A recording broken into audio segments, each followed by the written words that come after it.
Revue de presse à présent et au menu, les obsèques du pape François et la 23e édition des Koundé tenue le vendredi dernier. La lecture croisée dans ce commentaire de Maria Matamboura.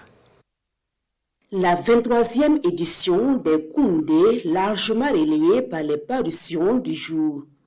Frobi, 3 fois Koundéman, titre le journal Le Quotidien. Le quotidien qui rappelle qu'après 2010-2019, Frobi remporte son 3e Koundé d'or avec son album Burkina Faso. Il devance ainsi Mistania et Kayawoto, les 2 artistes finalistes malheureux. Ce trophée fait de Frobi le premier artiste burkinabé à avoir 3 Koundé d'or. Un Koundé que l'artiste dédie aux Burkinabés, mais particulièrement aux forces combattantes, écrit Sidoya. Ce trophée revient à nos FDS et VDP qui sont sur le champ de bataille nuit et jour et aussi à tous les Burkinabés, d'où le nom d'ailleurs de mon dernier album. Propos de l'artiste Frobi, repris dans les colonnes de Sidoya. De son côté, le journal Le Pays revient sur la cérémonie des Koundé marquée par des prestations d'artistes. La diva de la musique mandingue Oumou Djoubate, Pat Sak du groupe Espoir 2000, Roger Wango, Zitani Naël et le groupe Makoma sont montés successivement sur la prestigieuse scène des Koundé.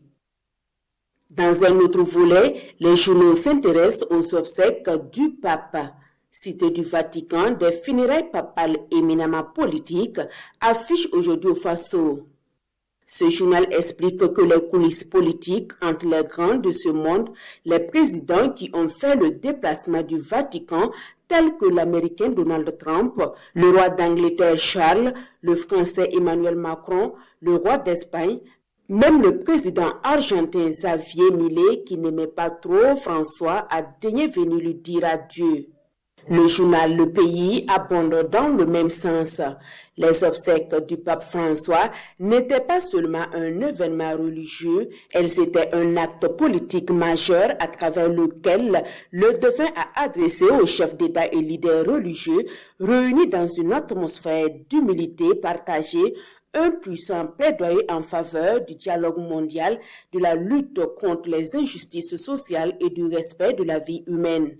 Le journal Le Pays de poursuivre qu'à travers cet hommage transpartisan et transreligieux, c'est la dimension profondément universelle du pontificat de François qui s'est révélé un pasteur pour tous, croyant ou non, qui a su incarner dans ses gestes et ses mots une église du service et illustrer l'essence même du leadership qui est de se dépouiller de soi-même pour mieux servir l'autre.